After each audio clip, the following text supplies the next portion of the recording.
So, guys, in many ways, I'm so type B. I would always and still do leave the house with like 5% battery and no charger with me. In school, I would always be literally begging people on my knees for notes the day before an exam, asking if I could take photos of the notes so I'd have something to study off of and cram off of in the middle of the night. This one is super embarrassing, and I always get teased for this, so I'm not sure why on earth I'm saying this in public, but I have once eaten soup out of a Ziploc bag because I didn't have a bowl. But you know what? That's how I am. I like improvising and I'm okay with a little bit of chaos. So that's what we're going to talk about that today, chaos versus order. And I'm going to warn you. This is literally like a warning because either you are the girl like me who's a little bit chaotic and you might not realize that you can use that as an edge over others, or you are the perfect girl, you got your stuff color coded, and I applaud you for that. I'm impressed. But are you aware that you might be overtaken at some point by somebody who doesn't look like they have it together on the outside? So, we're going to talk a little bit today about personality psychology and how being ordered and color coded and looking like you have everything together, that is rewarded early in life, in school, etc. But later in life, when there's a little bit more chaos, there's a little bit more ambiguity, people don't always give you clear instructions. Actually, people who don't look like they have it together at all from the outside tend to overperform the quote unquote perfect people. So today it's not shaming either side. It is about knowing what you are. So figure out what you are based on when we talk through everything, you will realize which one you are and then understand how you can play to your strengths and overcome your weaknesses because I want everybody to come out on top here. So, thank you for coming to the channel. This channel is all about self-improvement, but I have a psychology research background, but I work in project management. So for me, it's all about taking mindset and growth, but making it practical. We want to break things down into tips and make it super tangible so that you can institute this into your life right away. So please like and subscribe if you are enjoying the video, and we're going to get right into it now. So some people need silence, structure, and step-by-step instructions to do their best work. Others can focus during a renovation in a loud cafe or when their boss gives next to no instruction, and what they did say made literally no sense. I have been there, and they can still deliver. They are self-starters, and they are totally fine with a bit of ambiguity. So there are two types of thrivers. Side note, this is literally me. However, I would have already dropped the iced coffees by now. So the order thriver, they prefer clear expectations, organized environment, predictability, and defined roles. They feel safest when things are very structured and rigid. Now there's the chaos thriver, which I happen to fall into this bucket. They are comfortable with ambiguity, with noise, with disruption, with incomplete information. They're okay with sort of filling in the blanks and hoping that whatever they're filling in the blanks with is good. So they don't need perfection to execute. And so, in terms of personality psychology, you may have heard of the Big Five. This is a very famous, probably one of the most famous psychology concepts within the realm of personality. We're going to talk about three of the Big Five right now. So, one is conscientiousness. So, high conscientiousness, I will say, I am not confident in pronouncing that. I hope I'm saying that right. High conscientiousness, too many sh. They love order, planning, and reliability. So, they often excel in school and traditional systems and corporate lifestyles. Then there is a different, another one of the Big Five is openness to experience. So high openness means you're comfortable with novelty, complexity, and ambiguity. To give an example of a friend of mine, she is awesome, but she surprisingly does not like traveling, which is always crazy to me because I really like traveling. And she says it's because she just loves her systems. She loves knowing exactly what she's going to eat every day. She loves knowing exactly where she's going to go every day.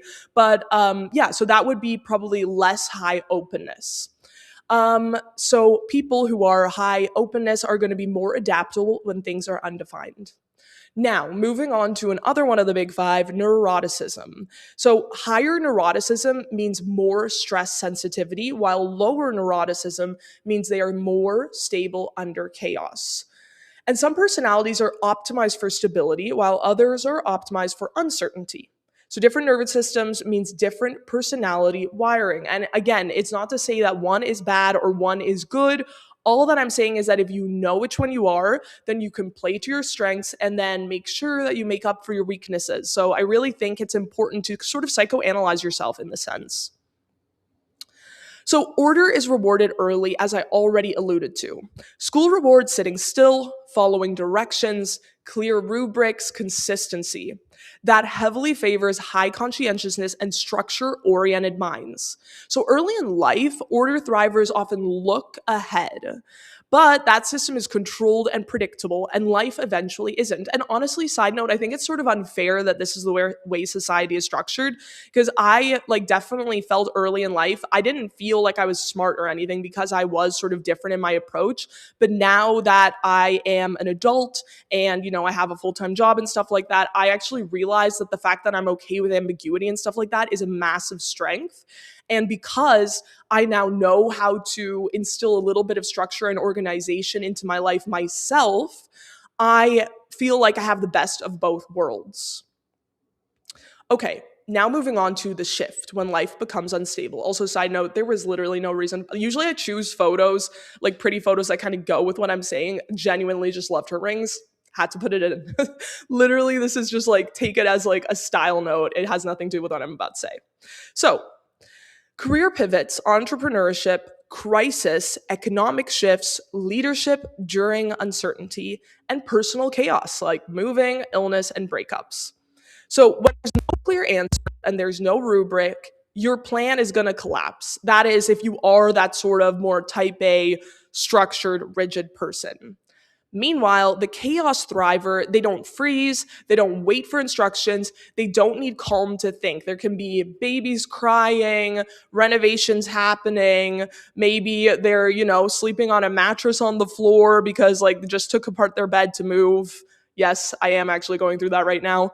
Um, Basically, still able to deliver.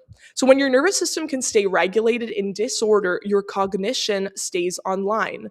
And that's an advantage. I would even go as far to say that it is a superpower.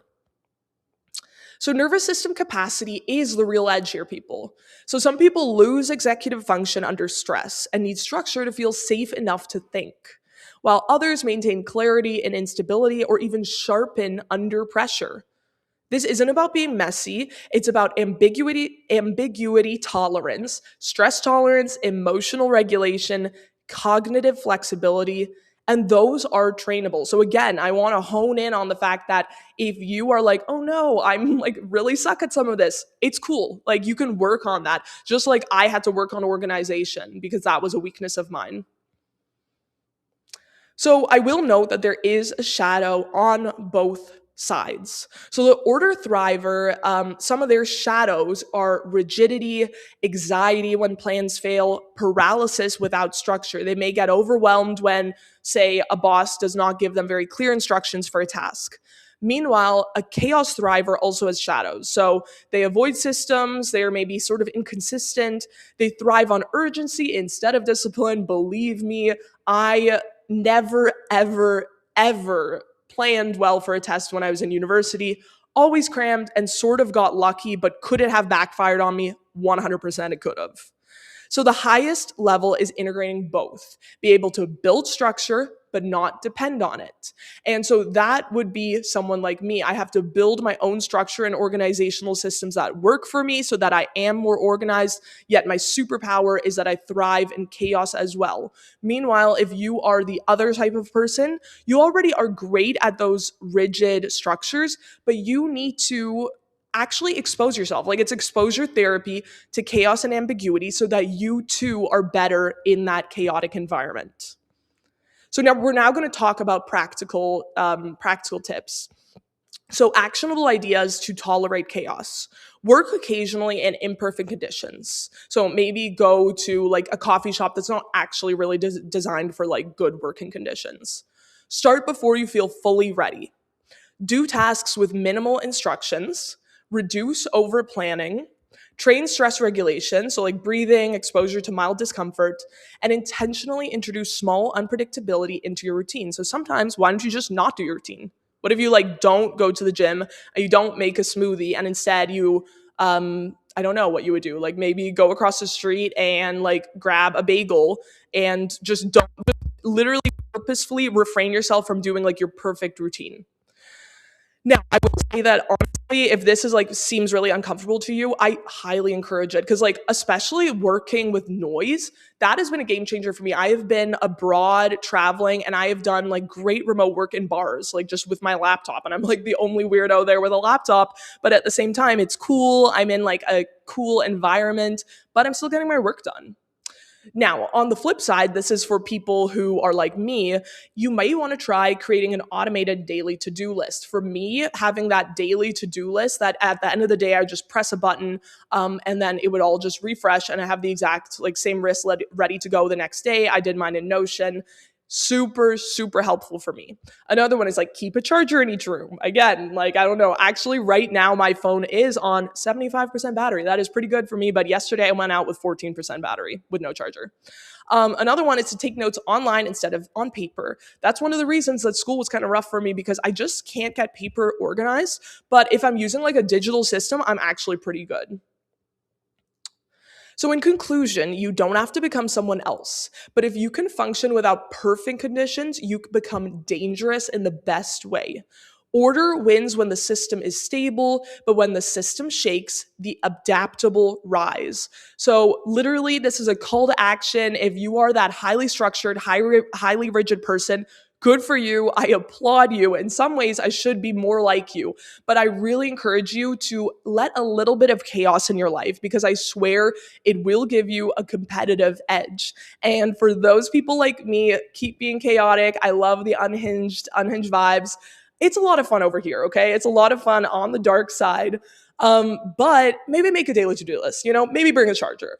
Like it definitely improved my life when I started to do a little bit of things like that. So all's to say, play to your strengths, make up for your weaknesses, and all of us are going to come out on top.